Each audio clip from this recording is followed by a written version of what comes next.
This is the HomeTech Podcast for Friday, January 10th from Sarasota, Florida. I'm Seth Johnson. From Reynoldsburg, Ohio, I'm TJ Huddleston. And from Pickering, Ontario, I'm Gavin Campbell. And welcome to the HomeTech Podcast, a podcast all about home technology, home automation. Welcome to 2025, everybody. Woo! Woohoo! We made it. We may not make it after this year, but, you know, we made it this far. And we slam right into CES, too, which is always great in the new year, you know? Oh, yeah. Get the holidays done with, you get all your new gadgets and everything, and then you get to look at all the new gadgets you won't ever be able to buy, so. Yeah, because they're obsolete or, not shipping. Yeah, it's been a wild couple of days here with all of the going-ons of CES. It's like a fire hose. And we have a bunch of stories that someone's been putting diligently into our bucket of show notes, and then we're gonna go over them. But we've got a few things that we want to talk about, and a brilliant pick of the week this week. Like the pick of the week, I think it's going to be the best one we've ever seen. So from CES as well. And I feel like I'm missing out at CES too. Like everybody seems to be there this year, but we're gonna let you know we'll be there next year. That's right. That's the rumor. Yeah. That's the rumor. That's the rumor. We're starting right now. Starting it right now. Yeah. So if you want appointments with me, you better make them in advance. You know. Yeah, we gotta have the appointments made up, and evidently there's like breakfasts and dinners and stuff that these guys are going to. So yep. I'm kind of disappointed. Like I've been to CD a few times as a press person, and they never offered me any food. Are we rich enough to have a party at CES, or I don't think we're that rich. I mean, it's Vegas. We can just tell people to show up somewhere. Right. You know what? I'll set up gas sessions, you know, where people can book a hour with me for an amount of time, and we'll put that towards holding a party. You won't be able to do anything. I don't think that's legal inside city limits, from what I understand. You have to do that like in Pahrump or something, right? All right. So you go into another prostitution? Or? Yeah, that's what I thought he was talking about. Gavin has a what? Now that you put it that way. You are basically selling your body, so. Okay, tell you what, you go into one room, I'll go into another room. We'll FaceTime for an hour and you pay me. Wait, is that legal too? This is the worst escort service ever. Oh my gosh. All right, well, this is already what CES 2026 is looking like, so. You know, let's make this easier. Just up your Patreon payments, please, so we can hold something. There you go. Yeah, that's right. Wasn't it CES that was like literally the same time as the adult industry show, like a long time ago? Like, and people pretended that they went to it for the electronic. I don't remember. That's something you would know, though, Seth. No, I mean it was like at the same, like literally the same time. Maybe in another major show, but it was in Vegas at the same time. CES is the only one I can think of that's there all the time. CES was happening at the same time it was there. Oh, I did not know. That's why it was so busy there. Makes sense why you get all those suggestions on AliExpress. My AliExpress has become like my Instagram. I can't scroll through it in public. You click on one thing. You click on one thing by accident. You know, a friend sends you a link. You click on it, and now all your suggestions, you know, you have to scroll in private. It's how do you reset that? I can't figure out how to reset it. China knows you now, man. Yeah. You can't, and you know what? When you get it to an acceptable spot, they always trick you with some picture that you're like, what is that? And then you open it up and it just messes you all up again. Yeah. You're like, oh man, not again. Gotcha. Yeah. Well, I don't know what's happening to you, Gavin, but it seems like a personal problem. Yeah. They'll send you emails with new pictures in there for you to look at too. I know, man. Like it's I'm still trying to figure out how to reset it. I don't know how. Maybe I'll just sign up for a new account. Yeah. This one's been tainted. We've got to get away from it. I think you have to get a whole new ISP and everything. Exactly. Yeah. Let me change my IP address. They're like, oh wait, it's Gavin. It's him again. Yeah, they'll find me. They'll find you. Yeah. When you become part of America, then you'll get a new IP. So. Yeah. The state of Canada. The state of Canada. Yeah. Tell your governor we said hi. Which one? Yeah, which one? You don't know. You won't know. You got to go elect him. Oh man. So you guys, I mean, we're skipping over everything. We haven't recorded this show in a month. Did you guys have a good holiday and everything? I had a great holiday. Yeah? Yeah, it was awesome. Pretty good. Yeah. Family, friends, food. You know, I can't complain. Nicole and I went to San Francisco. We went on our birthday, the 18th, and we flew back on Christmas. So that's what we did. Did you catch California Christmas. on fire? We did not. Yeah, that happened way after we were gone. So Okay. It's your story. Tell it how you want. no, not me. But yeah, we did that. That was really fun. And then we went to a New Year's Eve party, which we never do because I'm usually in bed by 9:00. So that was. It's just been a crazy New Year. You never know what people are capable of. Oh, TJ, see, I have an 8-year-old, and what we do is at 9:00 I hit play on YouTube, and the ball comes down, and we like, hey, it's midnight. Oh, see, that's smart. And then she goes to bed, and there you go. That's all you have to do. You just pretend. See, but I'm an adult now. I don't need to watch the ball, so it's just like tomorrow when I wake up, it's going to be tomorrow, so that's fine. And if I don't wake up tomorrow, then that solves that problem too. So either way, I'm covered. Yeah, that's really smart. I had to change all the clocks in the house so the wife realized, it's midnight. I finally could get to bed, That's smart. No, it unfortunately, here we've got extra freedom in this state, and yeah, the fireworks were insane this year. I mean, I haven't heard them this much in a while. I should have recorded them, but yeah, even my brother was here from Texas, and he was like, "Wow." We're in Texas, you think the freedom stayed over there. No. We've got extra freedoms here in Florida. And people like to celebrate, I guess, because it was a raucous time. But yeah, I had a good holiday as well. I had family over and everything. And there was one thing about it though, like I updated my Sonos, and it didn't work at all for the holidays this year. Shocker. So yeah, I got this little song here that I'm going to play for someone. You're a mean one. Patrick Spence.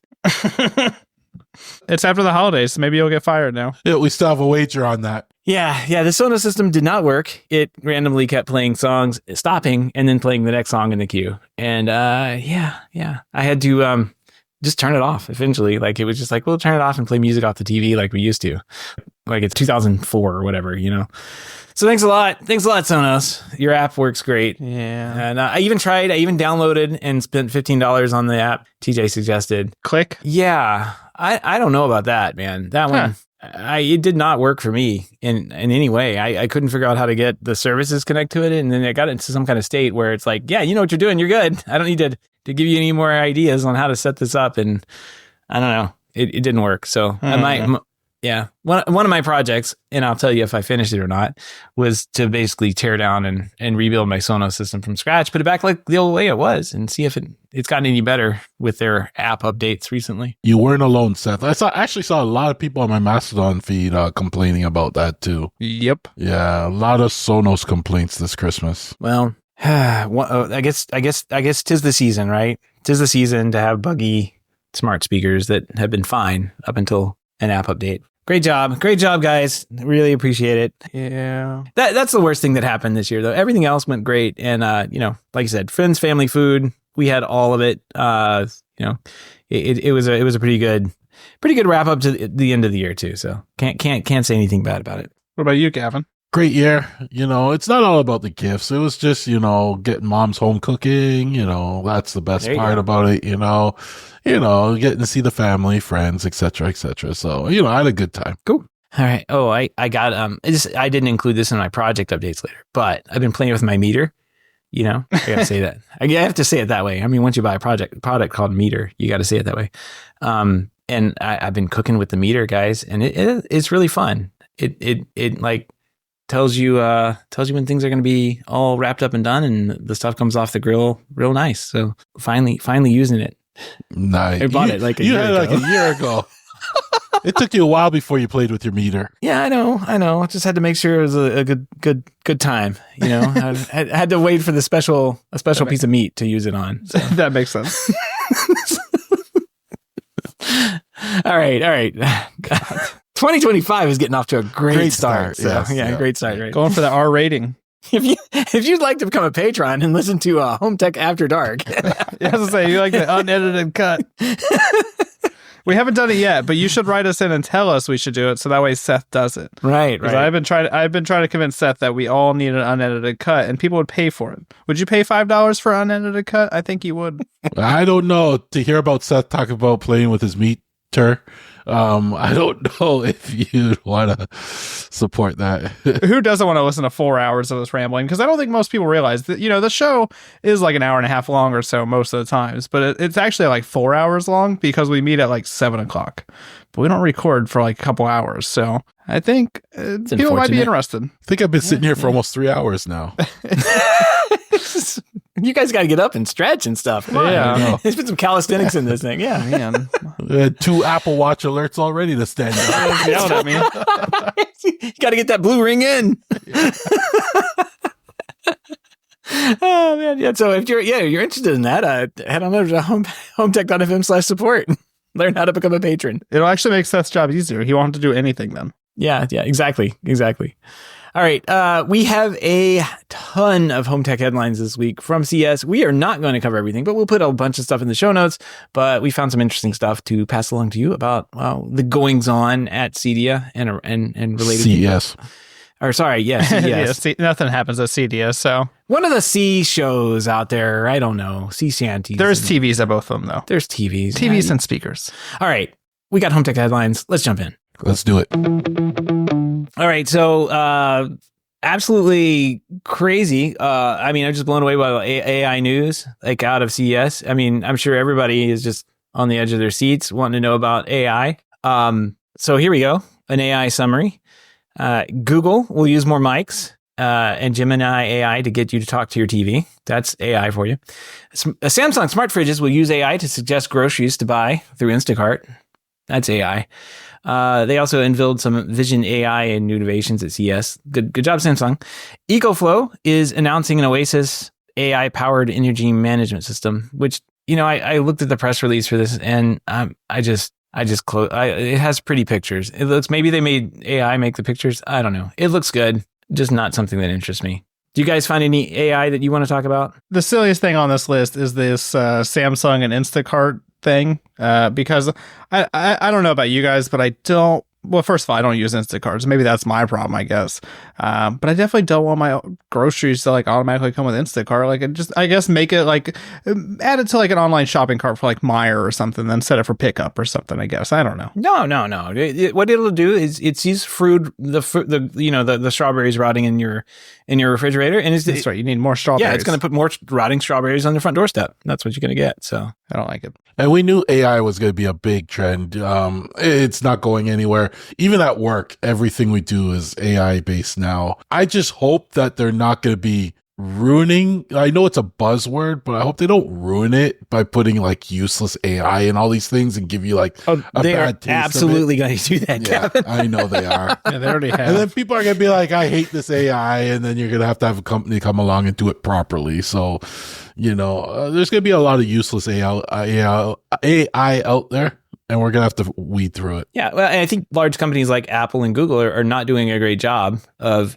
framing what AI is and what it can do by pre-releasing it as a beta project, that they fully push out in front of people and advertise heavily on massive billboards and TV advertisements for, and they're like, no, and ship it in a non-beta OS, like, and yet they'll read you. And what was the BBC? The BBC's all mad at Apple now because they had like the summaries are all messed up. And yeah, like sometimes I get the summaries on my phone, and the summary totally changes the like the whole context of the notifications. Yeah. Let's see, BBC, I'll look these up because the headlines that they were mad about were not like trivial. I think it was that shooter, the one that shot the CEO. The headline said something like, shooter kills himself or something like that. Yeah, there was that. There was some BBC news about a PDC World Championship that someone won. I don't know. South Korean investigators call off arrest attempt and flu cases rising. And like none of this, I think, yeah. And Rafael Nadal comes out as gay. Like none of this was actually true. Like, yeah, I can understand. Like the news is like, like if you've ever been around news people, they really work to like make their stuff accurate as possible. And the headlines are like a distillation of this massive story they spend all their time on. And then like this AI thing comes along and just like destroys it all, stirs up the words, and then just like puts it all back together incorrectly. It's like, yeah, I can see how they were mad. Like Canada's the 51st state of the U.S., Well, that's going to happen. I mean, that's written in stone at this point. Come on, guy. Yeah, we're going to get you. I'm going to get you. At least I won't have to pay import duties when I order stuff now. Won't that be nice? You get no insurance though, so yeah. Wait till you learn what our healthcare can do for you. You think your healthcare is a nightmare? Wait till you see ours. But yeah, AI, it's a big thing. I did see some encouraging news where I think it was a vast majority of consumers are just completely turned off when companies use AI for marketing, like they're marketing AI features, like Apple AI.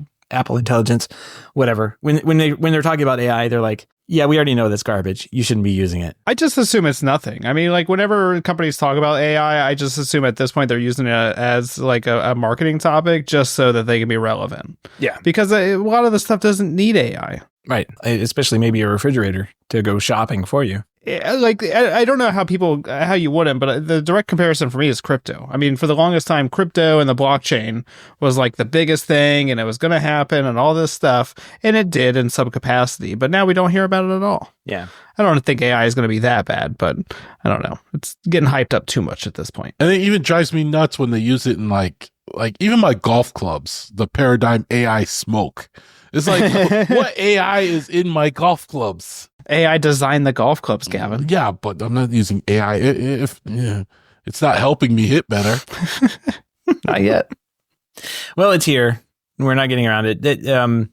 I guess I called out the Samsung Vision AI thing as one of the things that's like a yawn, but actually that's one of the more machine learning things that they do, where it like upscales pictures on your TV using whatever video processing engines they have inside of their TVs. So those are kind of nice. It's not AI.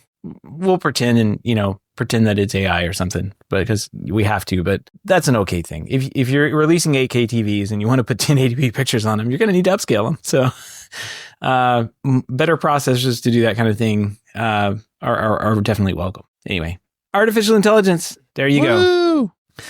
All right, let's move on to our next big topic. It's Matter. Matter, guys. I know you were totally.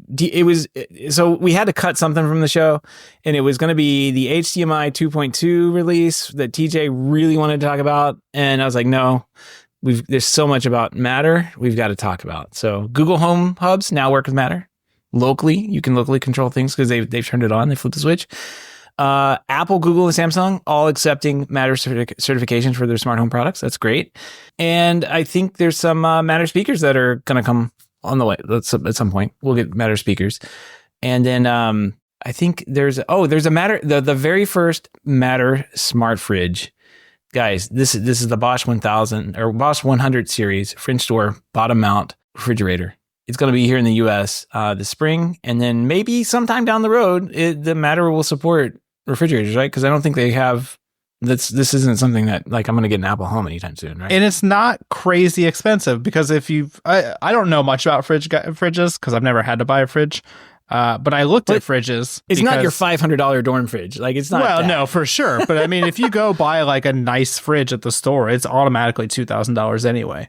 Yeah. And so a Matter fridge being $2,500, I don't think it's that bad. But there's a caveat that it does not come with Matter right away. They're going to supposedly ship that in a firmware update later on. So is this the first Matter fridge? I don't think so. Not until we get the update. I mean, technically, the first fridge to be promised Matter, I guess you could say. I guess. Says the plan is to bring energy monitoring, reporting, management capabilities to the fridge. Yeah, so if you're like using too much energy, just turn your fridge off. It's all right. Yeah, that's cool.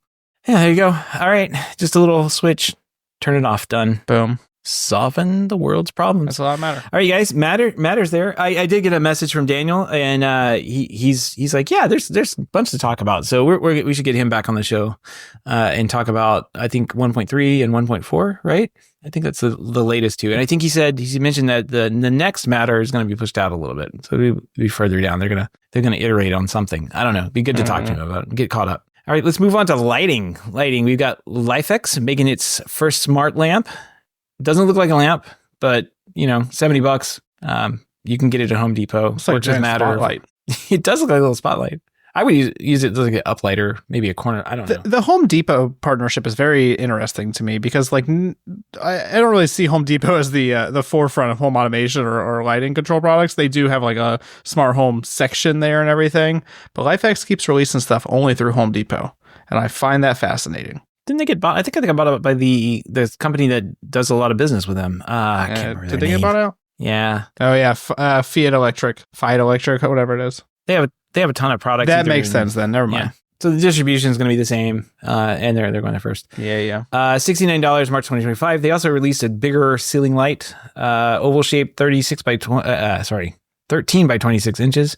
It costs $150. Arrive in February. So if you like a fix or Fiat lighting, head on over to Home Depot. You can pick up these smart lights. Those are in US dollars, Gavin, which you'll get used to. Yeah, Freedom units. Yeah. Thanks. GE Sync smart switches. Oh, this is a lighting, but it also has Matter. GE Sync released some new smart switches. They work with Matter, guys, but they look different. They look really different. I think that's the nicest way to say it. This is not an attractive switch. It kind of reminds me of the Lutron, what is it, Radio Raw or Homeworks, like how they had those similar buttons, but this is way uglier because of the little bar at the top. I think if it didn't have that little skinny bar at the top, it'd be better. What is that? Yeah, that's really strange. It's it almost looks like a Control 4 keypad. It's very odd. Yeah. It's ugly. I don't like it. Looks the quote here on The Verge is the new Sync keypad dimmer looks very 1980s sci-fi control, like a sci-fi control panel. It totally does. Yeah, but they still have the traditional G paddle dimmers, right?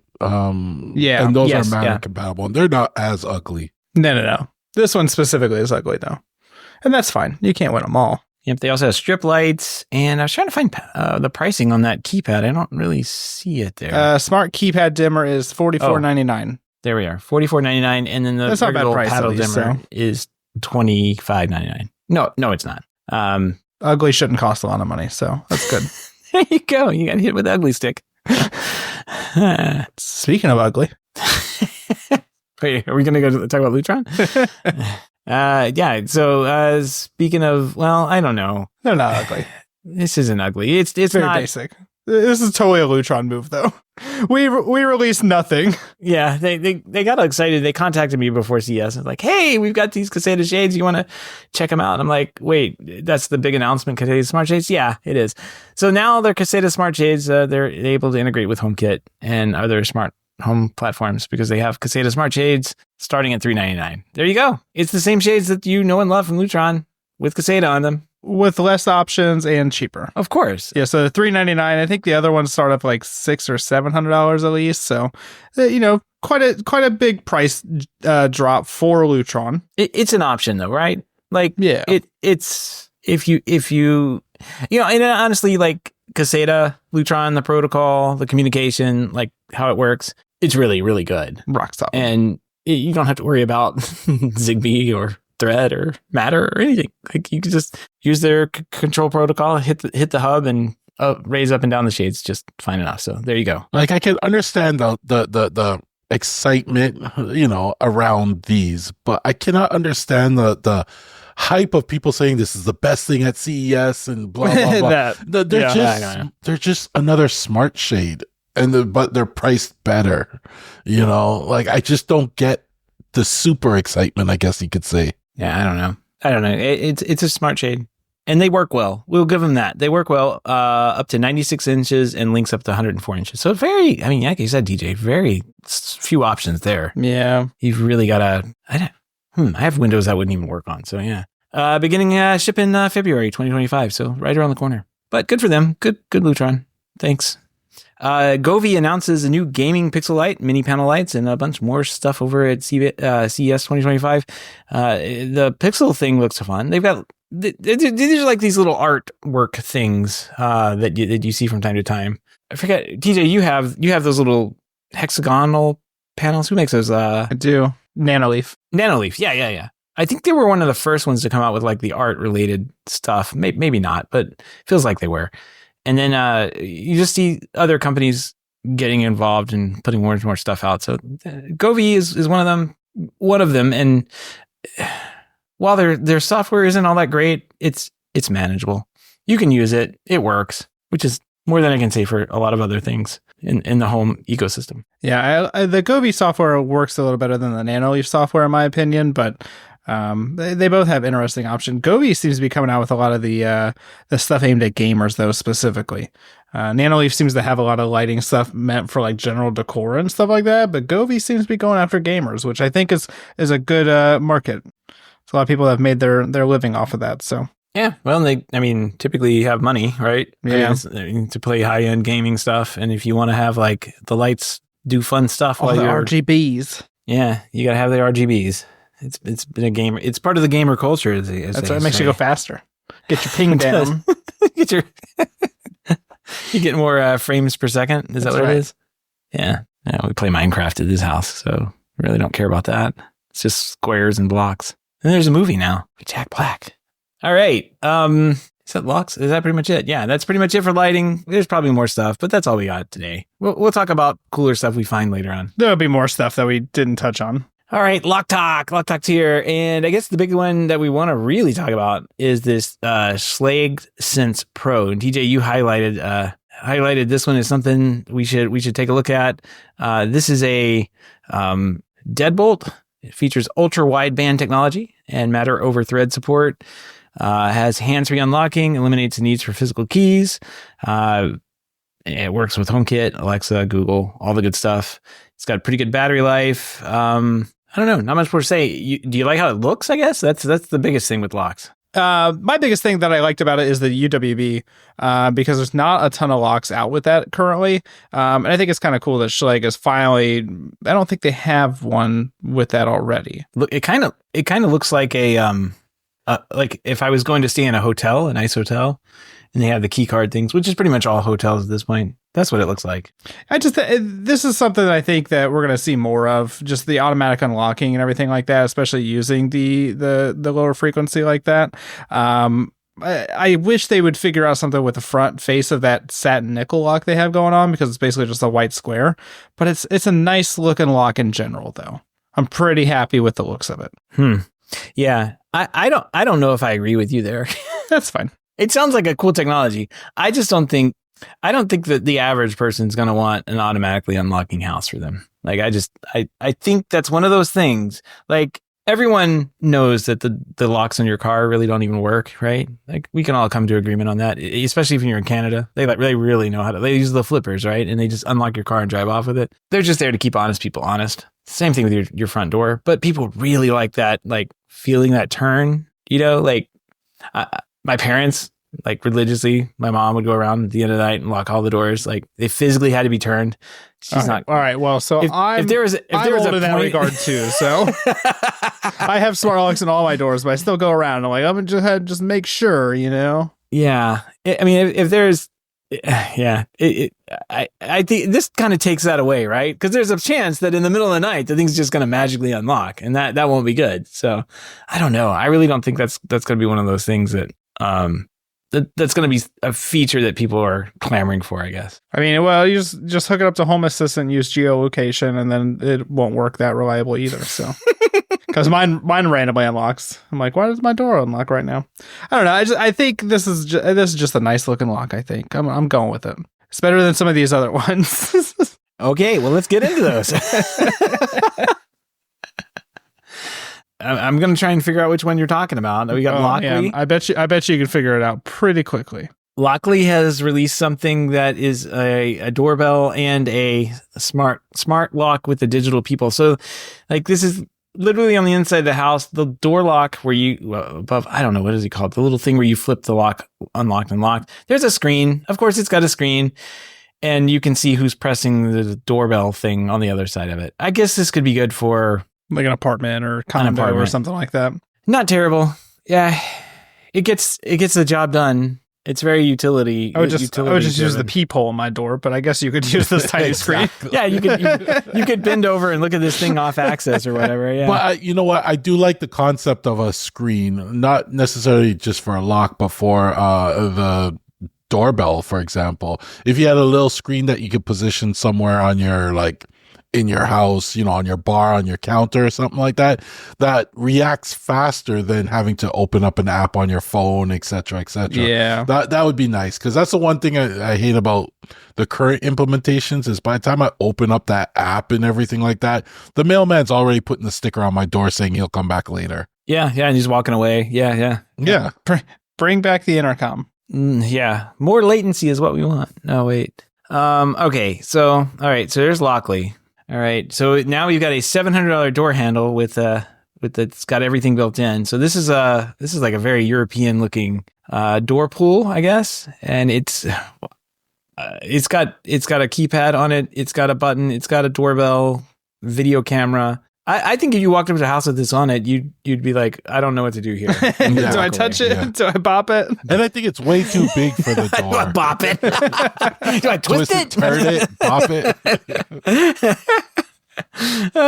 That's right. This is the lock I was referring to, though. I think this oh is my the God, ugliest it's lock to come out. huge. Yeah, it's way too big. It just looks ginormous. Yeah, no. Could you imagine have to like replace that at some point too? And you've like already made these giant holes, and the door's already like weathered and everything behind this giant lock. Gee, it's called a designer handlebar. It's so ugly.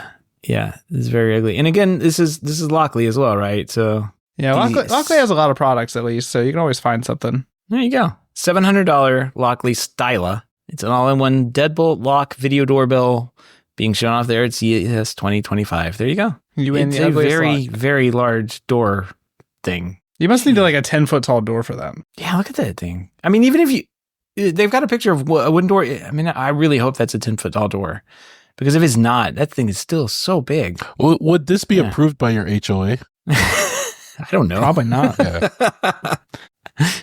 Yeah, man. It's got a rearward 3D fingerprint sensor, vertical pen keypad with randomized digit placement.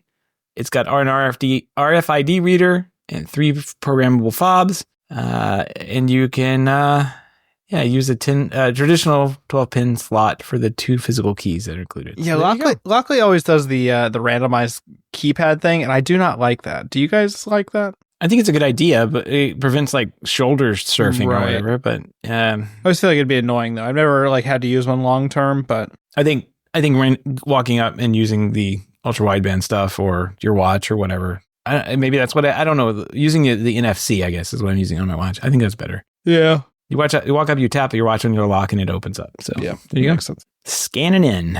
All right. Tapo releases palm scanning door lock. Look at this door wedge. And it does look like the little thing you stick under the door to keep it from like opening or closing, I guess, or opening, depending on how you want to use a door wedge. And it's just a keypad on an angle, which I guess isn't bad. It's got a doorbell and wedge shaped on the outside. It's different. Very different. I kind of like that it's angled up towards you though. I mean, that makes sense. Yeah. Because usually the lock is just sticking straight out and you kind of have to like look at it a certain way. This is angled up at you. It's not bad. And it doesn't look terrible. And it's got a palm scanner in it. So you just walk up to it and mash your palm on the thing. And it's like, okay, you can get in. Just starfish it. There you go. Here. Take it. Take my palm. Starfishing the doorbell. I guess that's going to be our title this one. All right. And then we've got okay. Well, here's the fun. A smart dog door with custom RGB for your gamer dog. All right. Yeah. The paw port. My dog's going to go so fast. The paw port is an extremely fancy door for your dog that it also has a custom light bar at the bottom. It's supposedly going to ship here in 2025. It's a dog door. TJ, you mentioned before the show that you're interested in a dog door. Would this be the dog door for you?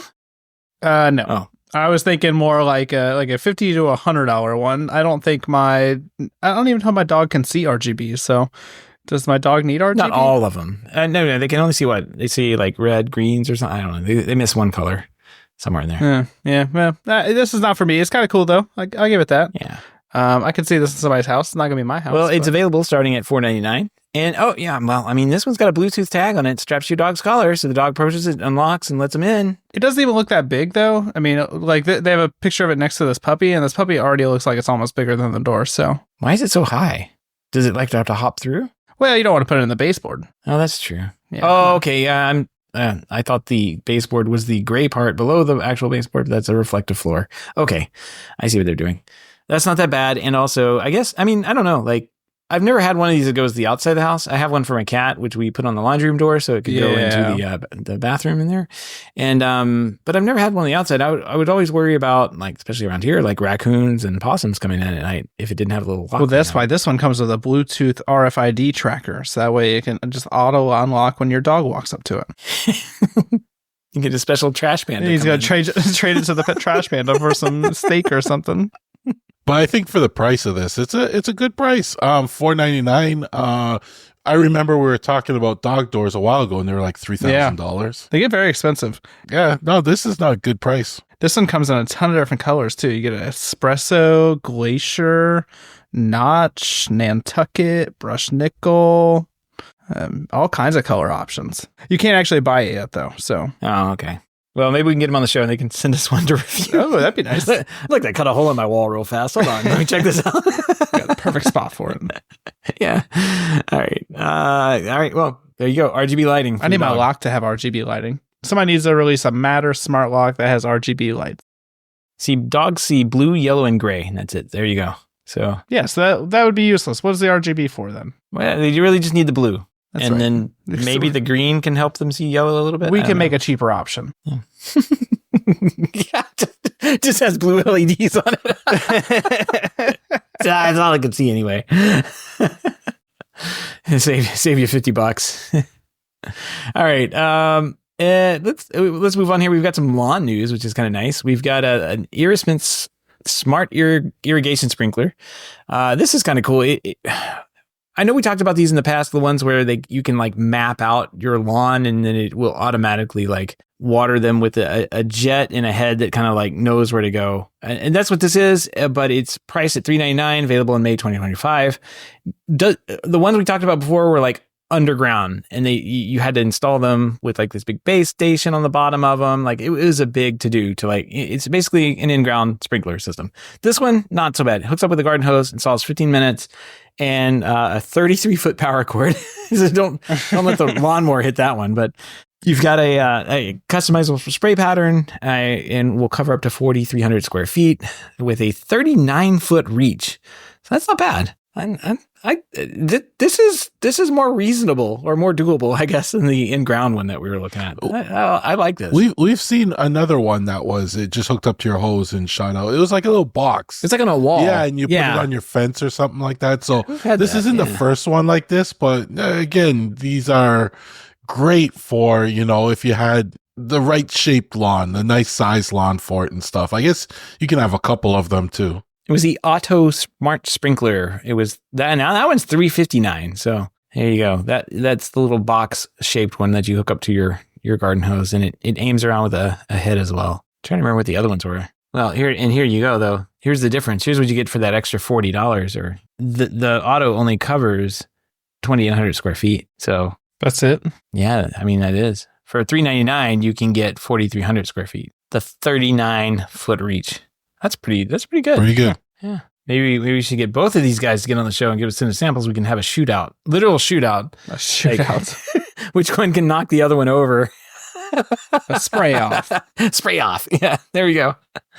All right. Let's move on here. We've got a couple of stories about energy related products. I guess first up, thermostats. Ecobee launched a really cheap and inexpensive smart thermostat for their line.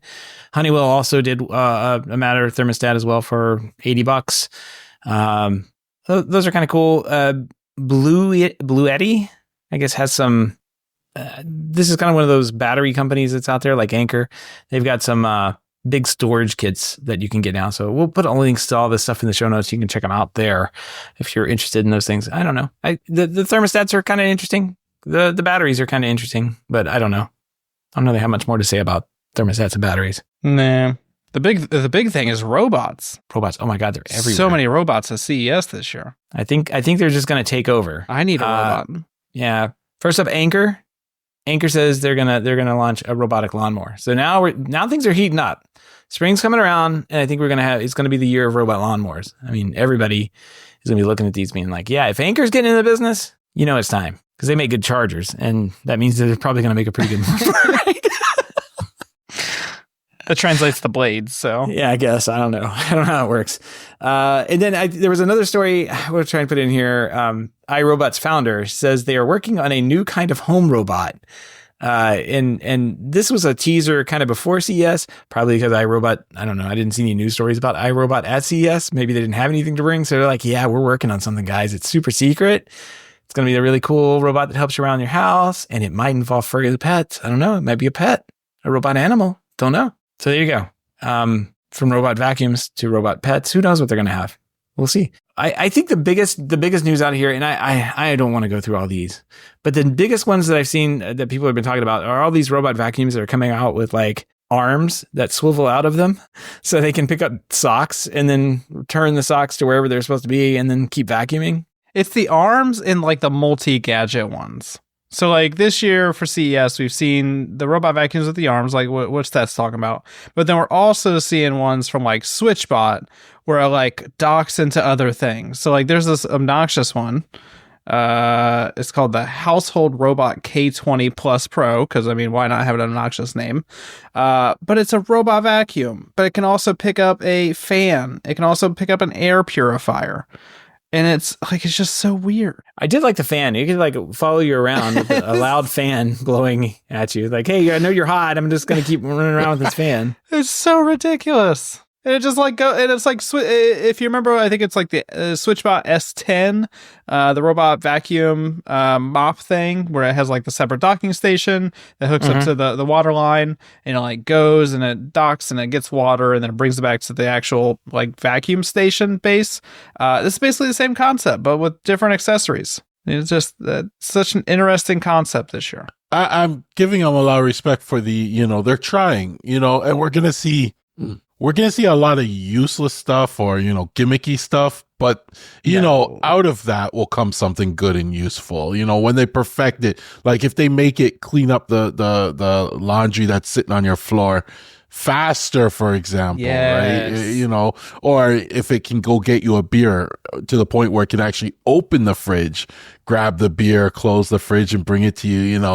One day they may protect that. It can do that. It just needs 3 different accessories that you've got to buy. So when someone makes those accessories, this is going to be selling like hot. Like you could say, "Hey, robot, go get me a beer." That's what people want. I need an American version where I can dock and go get a gun just in case an intruder breaks into my house. Somebody's probably going to make a gun attachment to one of these, and send it out in their yard. Go grab my gun, robot. Yeah. All right. So they have some different accessories for this K20 thing. And I'm just looking at the picture at the bottom here. The air purifier and the beer fetching one, I guess, is the most absurd one that they have. But I'm trying to figure out, there's one that looks like it has like a mirror attached to a pole. Like, does it follow around you with a mirror? Or is that like a screen? You put a tablet on it and now you have somebody in your house or something? Oh, it's a telepresence robot? It turns your vacuum, like, that's going to be so noisy. Why would they do this? I don't know, but I think the key thing too is they've also encouraged people to make something. So they're allowing you to 3D print parts or something like that. Oh, that's cool. Mm-hmm. Yeah, this one uses like USB-C, the SwitchBot one specifically, so you power with different things. Which is cool. Somebody's going to make something that you're going to sit there going, "Oh, that's cool. I want it." The ones with the arms are creepy though. Those ones are just like coming out with like the little like, and they look terrible. Like none of them look like they're actually that strong arms.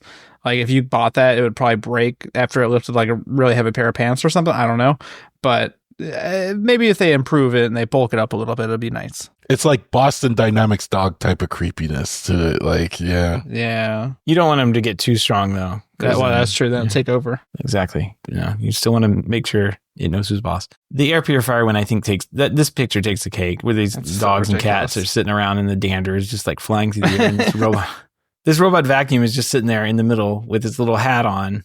And I love it. It's got the vacuum down there. It's got this little like roving base thing. It's got a camera on it. It's got the air purifier. I mean, it's got so much stuff. Now it just needs a smart lock on there and we're good to go. Oh yeah. It's like a coffee. It's like an like they could have just made the air purifier and put a coffee, like the coffee table thing on it. No, this can move around. If you ever wanted a moving around air purifier in your house. See, they should put a table on top of the air purifier. That way the robot can bring it to me whenever I need a table. And I'm like, oh, I really need to set my drink down here right now, but I can't. Bring me a table robot. The whole point is that it will know where the bad air in your house is, take the air purifier there and clean it up. Just And, drag it over there. Exactly. Like, that's Wherever not I'm at. creepy at all.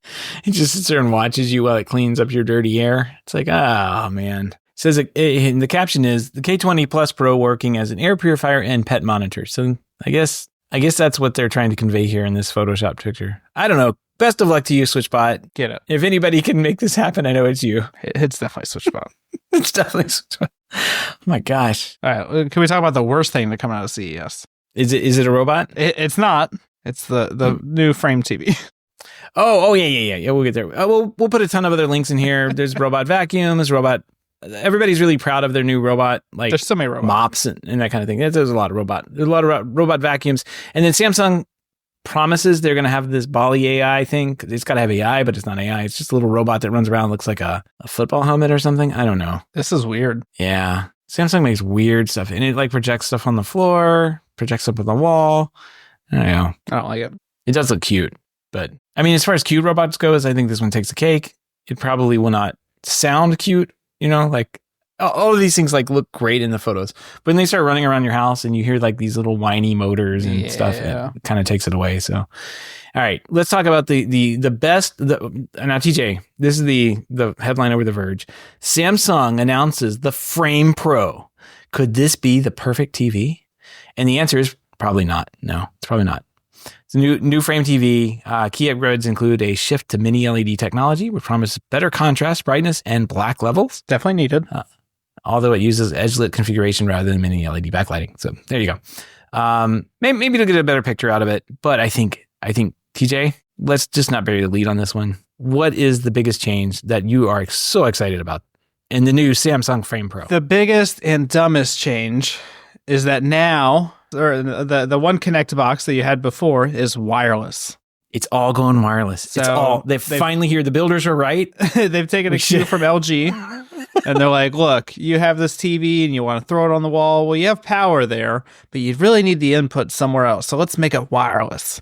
And so that's what they did. They've taken a Pro TV and a Frame TV at that, and they've made it to where you had to install an outlet behind the TV now for some reason. Mm-hmm. So I don't know. It says Pro. It must be good. Is it Pro? I don't think it's Pro because Pros don't use wireless. So no, it says Pro right there. It means it's better than everything else they have. and I think Pro just means homeowner in this situation.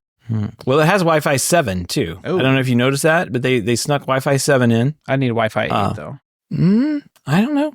It's the wireless One Connect box supports Wi-Fi 7, so totally ready for those HDMI connections. I guess this is not a Pro. What they should do is just not make this TV anymore because this sucks. I hate Everybody loves it. That's not going to happen. Much. It's not going to happen. You have to have something to mount over your fireplace, TJ. It's an awful This TV. is the TV. Don't buy it.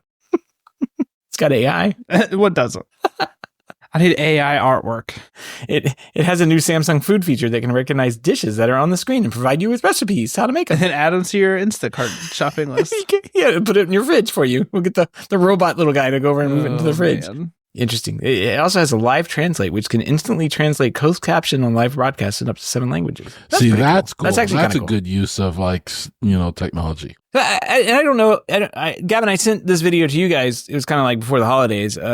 I don't know if it's true or not. I don't know if it's been like confirmed, but there was like this couple that was watching this Netflix thing. It was a TikTok video, and they were watching Netflix, and it was like one of those foreign films that they have on there. It was overdubbed and everything, and they were watching the English version, and they switched over to the to whatever language it was in to see kind of what they were saying, because sometimes they say different things, and the closed captions will say different things. I think Squid Game was like that, right? Well, what they noticed was like, wait a minute, the mouth is lining up. And this girl, she's actually speaking the language she's supposed to speak, and like flipped back over to English, and the mouth had been modified like somehow. They had edited the mouth. The AI has edited the mouth to change and changed it to form English words with the same inflection and look that the actress was trying to portray. And that is crazy. That was amazing. Like when I saw that video, I didn't believe it, and I actually went on my Netflix and I actually watched that movie La Palma. It's a Norwegian movie,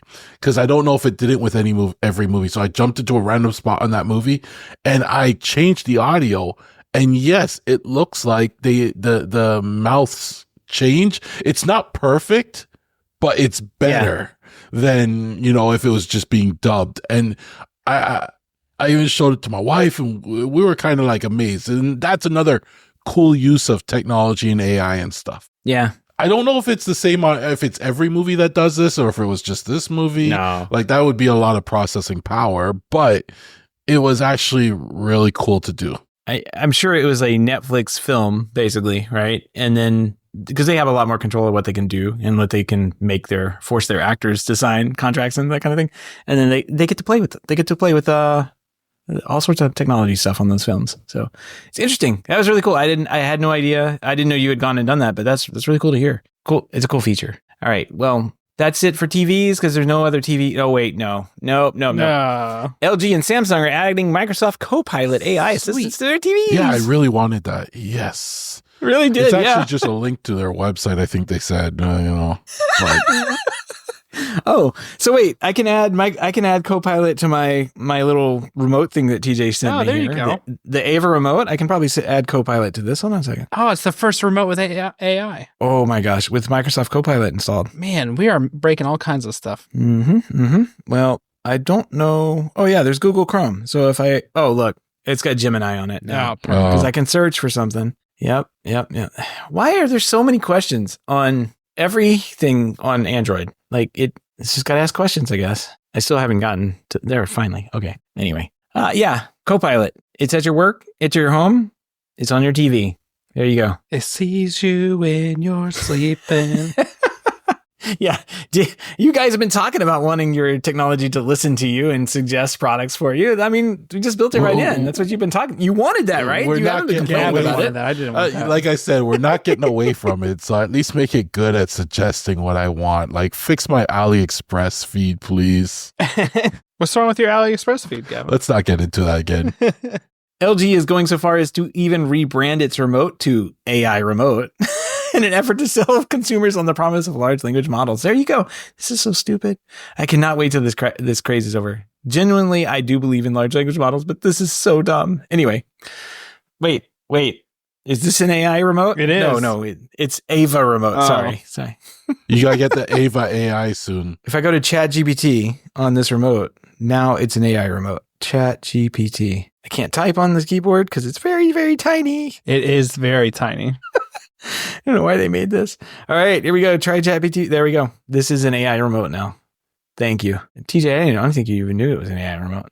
I didn't. I gave it up without knowing that. Eat your heart out, LG. That's right. I already have the AI remote. There you go.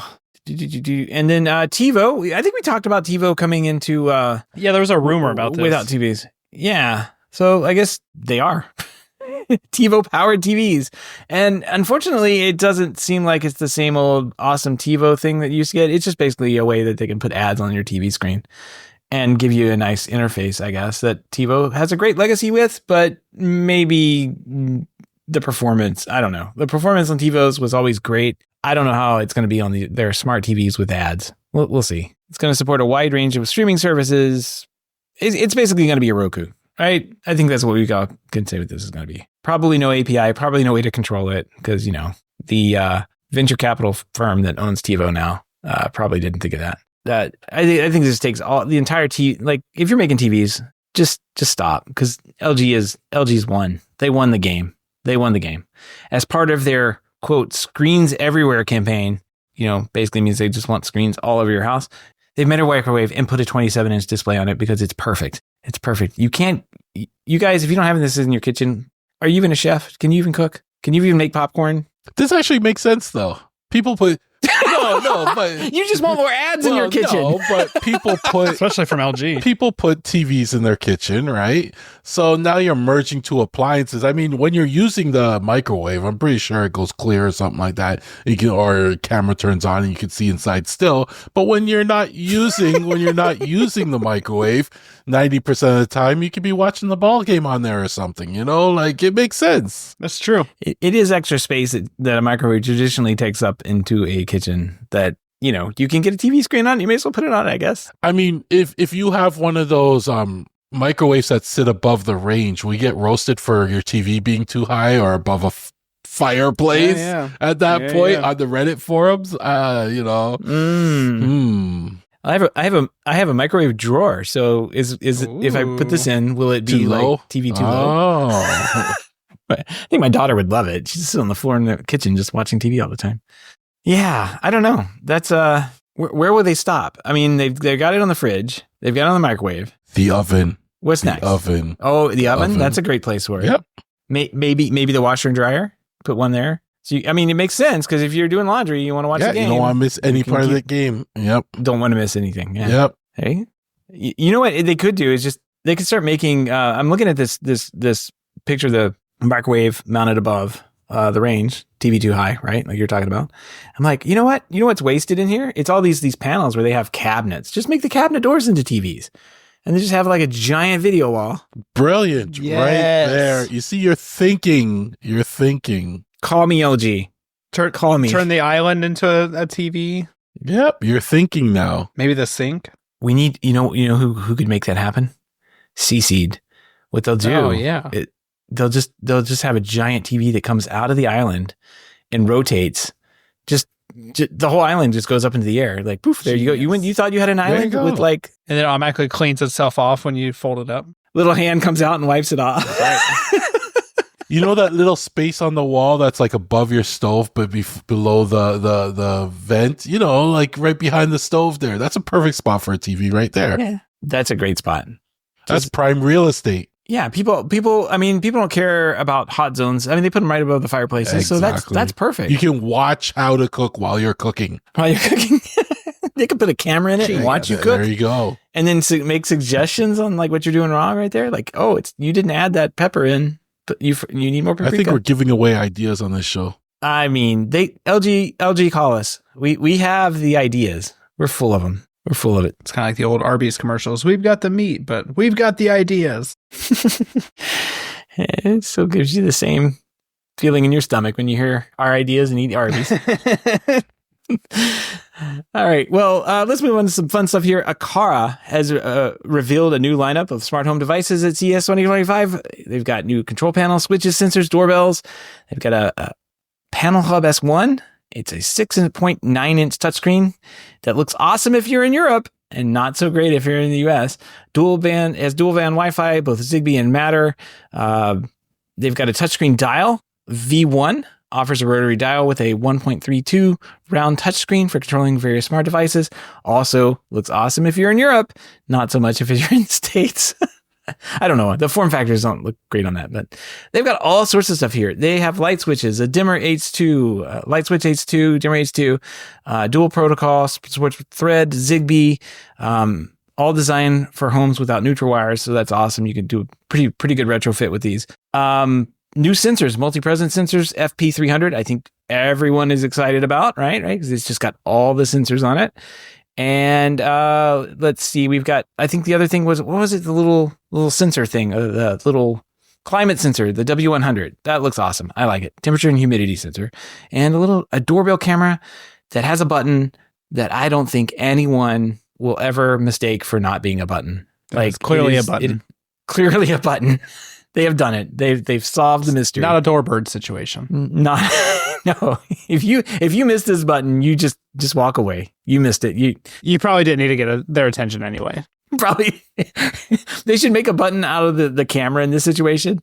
And if you press the camera, it just like says go. No, you get a special push notification saying this person push the camera. Anyway. All good stuff. I think you guys were excited about the FP300, which sounds cool. FP300 is what I've been waiting on from them. Like you said, it has all the sensors, PIR, millimeter wave, which is huge.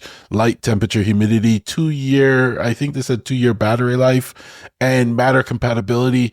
I don't know if that means if it's got Matter built in, Matter over Thread, which some of their devices seem to have, or if it's Matter compatibility through its hub, which some of their other devices have. So we will find out, but I know I will be buying a few of these when they come out. Yeah, I want these too, because in a lot of the rooms I have like an Aqara FP2, and then I have multiple motion sensors as well. But I do need more millimeter wave sensors. Yes. So this would help me eliminate a couple sensors and save me some money. So and it's battery powered. That was the one thing about a lot of the sensors I have now, that you have to plug them in. It's just too hard to get something that, all those cables hanging, for the location I have to put them in. But this is battery powered. It's perfect. Yeah, 2-year battery life on 2 CR2450s. So, I mean, that's pretty good battery life. Yep. For little coin cells. 3 years in Zigbee mode and 2 years in Thread mode. So you could swap it back and forth, right? So that's what it says in the link. So we'll see when it actually comes out. But I don't know if they announced a release date yet, but I'm sure we'll see it on X. Yeah, I don't think they've released any release date. Yeah. We'd nice to know a price as well, right? Well, yeah. No prices just yet. And it's got AI in it. AI. Accurate presence detection. I was going to ask. AI optimization, so even better. There we go. It will reduce false triggers caused by pets, robots, and other environmental factors. So this is great. This actually looks really good. Well, the AI will come in handy because all the robot vacuums with arms now. That makes sense. It'll get triggered all the time. Yep. Yeah, some of the light switches, they have release dates like later this month, Q1 2025, but nothing on the FP300. So I don't like that we got the ugly touch panel though. The EU one is way more attractive. It's so nice. But the touch, like, why do we get the little dot thing, the little screen thing on the Well, it looks like a 2 gig edge panel. So the 2 gig edge security panel looks just like that. It's so weird. But I think I'll probably grab one of those too. It actually looks cool, I may throw one in the office here to play with and see, how it works. Yeah. Well, if you want screens, we've got screens this year. Shelly is coming out with an X2 wall display. So this little, I don't know, is it a touchscreen? I guess it is. It better be. I'm sorry. It's a touchscreen. Is it hardwired into power? Or is it just like a? Yeah. So it replaces two gang switch. Okay. So you put this on your 2 gang switch location, and they have the most awkwardly photoshopped picture I think I've ever seen in my life, because they do. But yeah, it doesn't specify if it's a double gang or single gang. It just says electrical box too. Yeah. All right. Well, it makes it easy for you to control smart lights, thermostats, and just about everything on a 7-inch touchscreen, built-in temperature and humidity and light sensors. There you go. Looks pretty nice. No idea. It's going to be Q1, Q1 on international and US availability to follow. Supports Bluetooth and Wi-Fi. Supposedly works with Home Assistant as well. So we'll see. Looks kind of cute. Shelly's been kind of upping their game on like what they're doing with their own like home automation platform. They had that little tiny screen or smaller screen that came out earlier. Kind of cool. I haven't seen too much happen with it, but this is just the next iteration of that, I guess. And then of SwitchBot, because we can't stop talking about SwitchBot. They've got a video doorbell intercom, TJ, that I know you were clamoring for. So slap on the old video camera doorbell thing outside, and you get a little screen on the inside, and you can talk to people back and forth. So there you go. Yeah. Gavin, you were talking about this. You want a little camera system you could see. This is exactly what I was thinking of, like a little screen that you could put on your counter, and you have your action buttons from that, and you don't have to load an app. What's old is new again. Mm-hmm. Mm-hmm. Newtone just should have held on. That's right. A few more years. What's funny is Newton probably still has the same products. Oh, 100%. They're still selling them and still being installed everywhere. All right. We got a couple of security related stuff here, mostly by Ring. Ring is updating their outdoor cameras to support 2K resolution. Even if you already have them, you just get a free upgrade going from 1080p up to 2K. So I guess the camera lenses and everything can do, they're going to pay for that extra server storage space or whatever and bandwidth and upgrade a few of the model of the cameras. It's only going to be the Spotlight Cam Pro and the Floodlight Cam Pro. So there you go. If you got one of those, congratulations. You got 2K video. I know you guys, I'm not even sure I posted a picture of them. I have the old Ring floodlights. I don't know if they're like first generation, probably are, because they're probably 7 or 8 years old now. And the cameras are they're gone. Like, yeah, they are done. And I don't even think you can see video at them anymore. So they've got to come down. I've got to replace them with something. I don't think I'm going to do another camera thing. I'm just going to put up regular old spotlights or use the electrical for something else. Just get a Rail-Ink floodlight camera. Yeah, I don't know. I already have cameras in these locations. I don't really need do it. Extra cameras. Done. I think I'm just going to be in the market for a really nice floodlight today. Oh. Which I can't turn on because it annoys my neighbors, and they come over and they say, "Hey, can you turn that's your that floodlight one. off?" Yeah. It's like it goes right into their bedroom. Like the light is right there, and there's really no reason for me to have it on. So yeah, I don't feel bad about turning it off. Just blink it off then. Makes sense. Yeah. Or I can use it for Christmas light plug or something like that. I don't know. We'll see. Where are we? Is that it? Oh, no. And then Ring, big controversy here. Ring is making a smart smoke alarm, and they're going to charge for it, guys. Can you believe that? The nerve. Anyway, they've announced a new partnership with fire safety brand Kid. I guess that's how you pronounce that. They're going to launch a smart smoke and carbon monoxide alarms that connects the Ring app through Wi-Fi and send alerts to your phone when the alarms are triggered.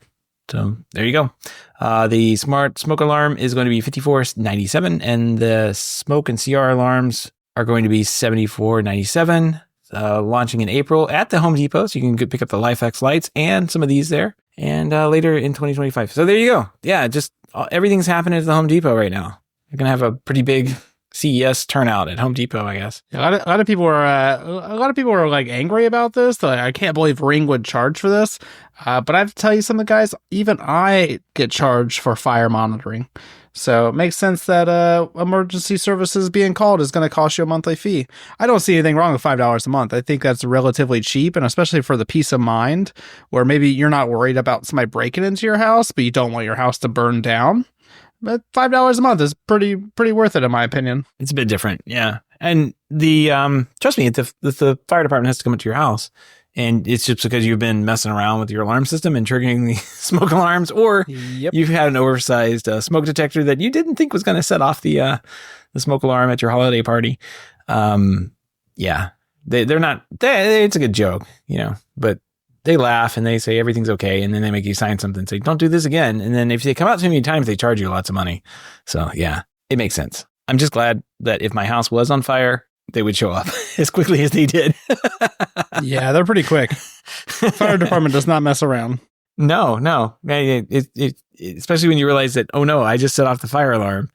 I need to call somebody, and they've already dispatched. They're coming. There's nothing you can do to stop it. So. Yeah. All right. I think that wraps up CES 2025. Well, at least this week. We'll probably have a couple of straggling stories. Ton of stuff next week. Wow. It was a lot. I think I'm going to hold my project till next week. Yeah, I think I will too. I've got a whole bag of projects. And you know what? I've got some really good ones you guys are going to love and we're going to have to talk about. But yeah, I think next week we'll have projects. All right. We'll get back to that. But all the links to topics we discussed tonight can be found over on our show notes at HomeTech.fm/510. All right. We aren't skipping the mailbag this week because we do have a letter, a couple of letters here from Tom. First says, thanks for the H1 ornament. My wife and I were on a Ditch the Kids cruise, and this was a very pleasant surprise once I was able to check with my email. It's supposed to arrive today, the 21st, and looks forward to playing around with it. So there we go. He says, keep up the good work on the show, and I wish you all and Clippy a Merry Christmas. Don't chain Clippy to a tree. That's moral cruelty, and someone might report you. That's true. I'd report you. Yeah. And then Keith from Guernsey, right? Is that it? Guernsey. Yeah, Guernsey. I thought it was Guernsey. Guernsey. Yeah, it's got an N in there. He wrote in to say, hope you're all having a great Christmas. Just wanted to let you know that the ornament and your cool card arrived on its long journey to Guernsey today, just in time to light up before the tree comes down. So I guess this is after Christmas, but oh well. Thanks again and best wishes in 2025. Yeah, well, thanks, Keith. It's awesome to find our single listener there in Guernsey, Jersey, in the area, I guess. It's awesome.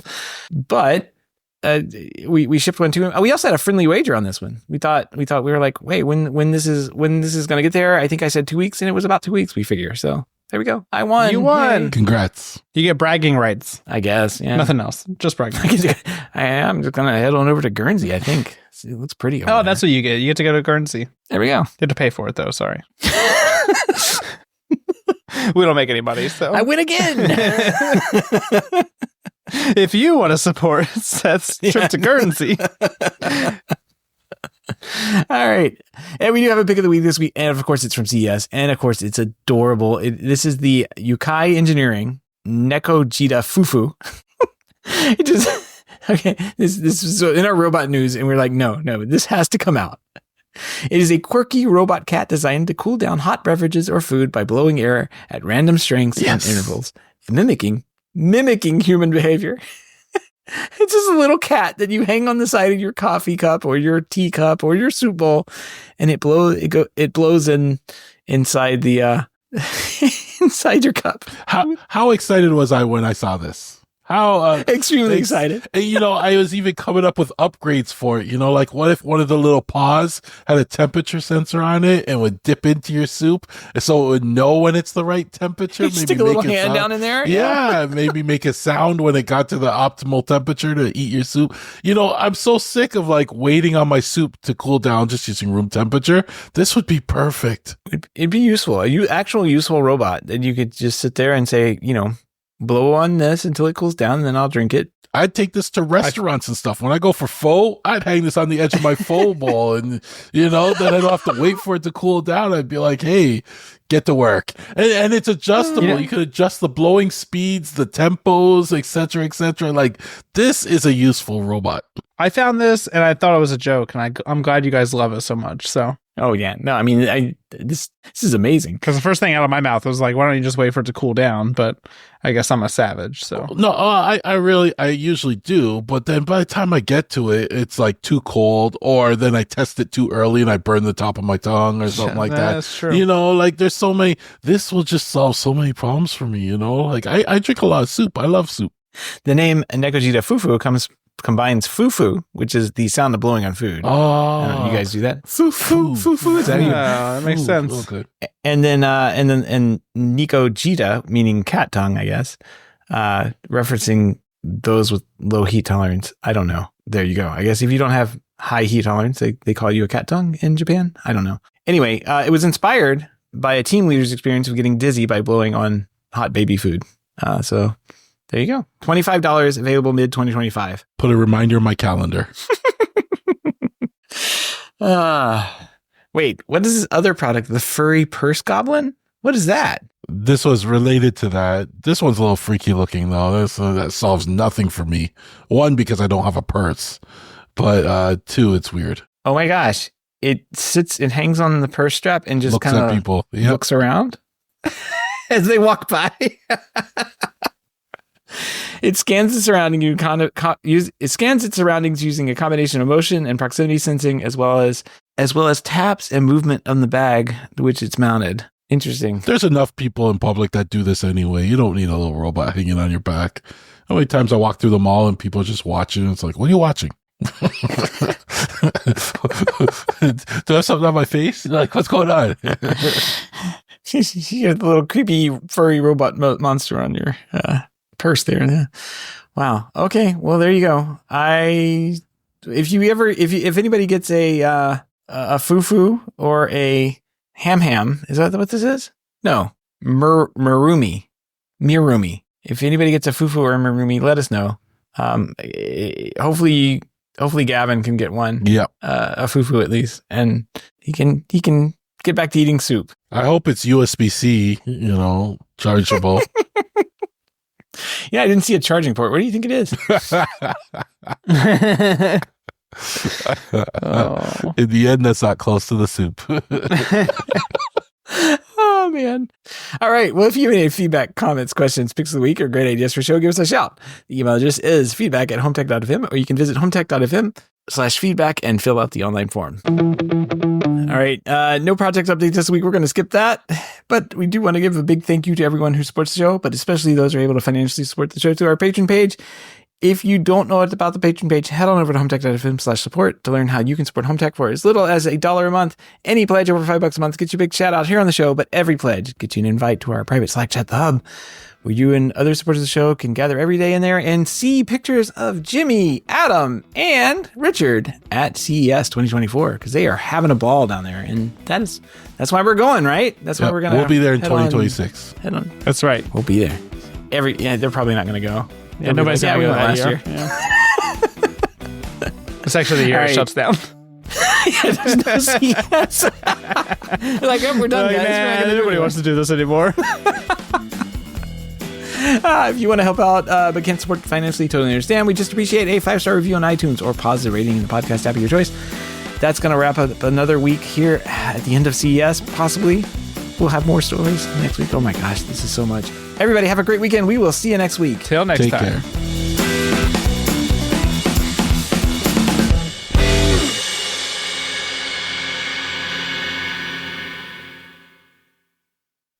Foo.